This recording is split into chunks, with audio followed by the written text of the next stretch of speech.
purchasing a whole lamb from one of your local suppliers, what would you be getting? That's a question that we get asked all the time, being Icelandic sheep farmers. And today we happen to pick up 2 sheep from the butcher, and I'm going to go through one right now and tell you and show you just what you get from a whole sheep. So many of you know we raise Icelandic sheep. Now, Icelandic sheep are actually triple purpose for us. Not only do we have them for fiber and milk, but our main reason for having them is for meat. What we're looking at here is a 6-month-old ram who just went to butcher, and he had a hanging weight of 41 pounds. Now that is probably pretty normal for us. 35 to 42, 43 is about the high end for a 6-month-old sheep to go to the butcher. So now we're going to go through just what you actually get and just how much that weighs after it's come off the sheep. So this video is a little different from some of the other videos that we've done on this channel, but it is a channel that's basically life raising sheep. We choose to raise the sheep because of that triple purpose, as Corda mentioned. And realistically, one way to look at it is that the meat is a byproduct of the other two. If you want fiber and you want milk, especially the milk, you've got to breed. That's going to leave you with young animals. And the reality of it is, when you're raising sheep, the bulk of those animals that are probably going to make it to your freezer on a small scale are going to be the boys, because you always have more boys than you need relative to what's born in a year. And I just want to say that before we get into the nitty gritty here of what you get from these grass-fed lamb, because in case anybody hasn't seen some of our other content, we definitely feel sheep on a small scale, not necessarily from an economic profitability perspective, but from a feeding yourself, are definitely one of the best grazing animals, at least in our opinion. So before we get into the nitty gritty, as Chris called it, of looking at what we got on this sheep, I wanted to have a quick talk about why we send our sheep to the butcher. We have butchered our own sheep here at home before, mostly proof that we could do it if we had to. But here in Ontario, the negative is you can't sell that meat unless it is done in a provincially inspected abattoir. Really, the big side benefit to that is we are supporting our local abattoir. Our abattoir is 20 minutes away, and they are becoming few and far between here in Ontario. I'm pretty sure it's across North America, period. So they need our support, and that's why we do it. Once you've been raising sheep for 10 years, you start to develop your preference of cuts. The one caveat I will say is there are numerous ways to get your meat cut. This is only one. I'm going to go through what's on the table here with you, talk about packing and how many we got of something. I'm also going to give you the other options instead of how we had ours processed. So first, we're going to start off with the leg of lamb. This is probably the most typical piece of lamb meat that everybody knows. Now, we get ours cut in half into 2 roasts.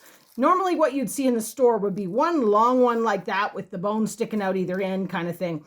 And we just, for preference for our family, prefer to cook only a half at a time. That just gives us a lot more lamb meals throughout the year. Lamb loin chops. Now this is the of the lamb. Most people recognize leg of lamb, but there's also rack of lamb. We don't get it done as rack of lamb. We just get them cut into chops, 4 per pack.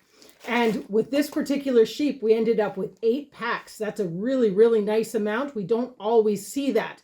So that's one way to get your loins done. But the other thing we've also done is just had them kept as a boneless roast.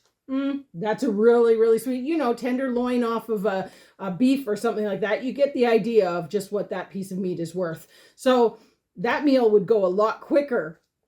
Basically you'd be getting 2 meals out of those tenderloins. This way we've got 8. Stewing meat is another very, very popular item when it comes to lamb. In this particular cut, we only got 2 packs of it, but we have our neck slices, which are a nice big chunky pack that we can cut into stewing meat if we want. I think that would be the plan for those. Why I only have the 2 packs of stewing meat is because I got the shoulder of the sheep done into ground, because for this particular batch, ground is something that we go through a lot of and we're running very short on. So I wanted a bit more ground meat. So we ended up, the shanks and the shoulder I had done in ground, and they always get a few ground out of it, just with little bits here and there. But we ended up 9 pounds of ground meat, which is pretty awesome. Very, very pleased with that. But you could have that shoulder cut into chops. You could do it as a roast, or you could do it as stewing meat. There are, as I said, many ways to have your lamb cut. And last but not least is our ribs and our bones. These are items that, to be honest, we don't really use a lot as far as eating. I tend to put them into broth. I soak those ribs, soak those bones. I let those simmer for hours on end, and boy, the flavor is amazing. So I have heard lamb does make really nice ribs as well. I've just never done barbecue ribs. It's something that I've never, ever been good at. So that is a complete sheep right here on the table. Not a sheep, a lamb. And 41 pounds is what he was. Now we're going to weigh all of this and find out just what we got back from the butcher of that 41 pounds. So this is a lamb, and what that kind of means is basically anything under a year. So this is a 6-month-old lamb, and when you actually think about it, that's actually a fair bit of meat back given the size of the animal. One thing that is very interesting about Icelandic sheep that I do think is worth mentioning right now is the older sheep are still very edible. For a lot of breeds, unless you really like that lamb or mutton type flavor, the more flavorful, or depending on your viewpoint, the stronger flavored they tend to get. But Icelandics, really up to quite an old age, they're not very strong tasting meat. And that's why we have stuck on the meat side of it with the Icelandics, because we really like that product, really like that product. We like it so much, basically, that we typically will consume, depending on the age of the animals we send, between 5 and 6 sheep a year for our family of 4. Now, that sounds like a lot, but I think in the grand scheme of things, it's not that bad, and it really is our principal meat, in addition to chickens and rabbits that we also raise here.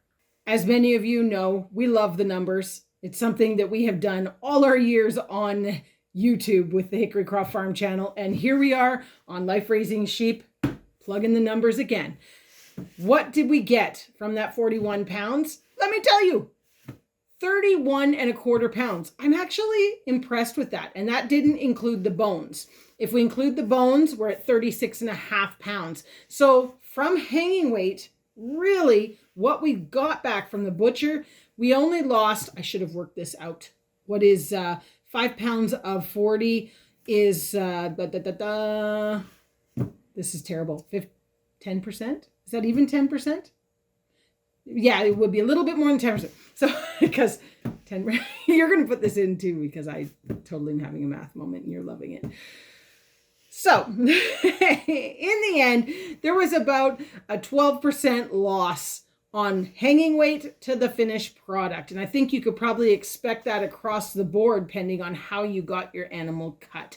We did a lot of ground, which got rid of bones, which was nice, but then we put those bones back in there to get our 36.5. So it depends how you look at things, how much that really gave you back. So there's a lot of benefits to raising, basically grazing animals, cows, sheep, those kind of things.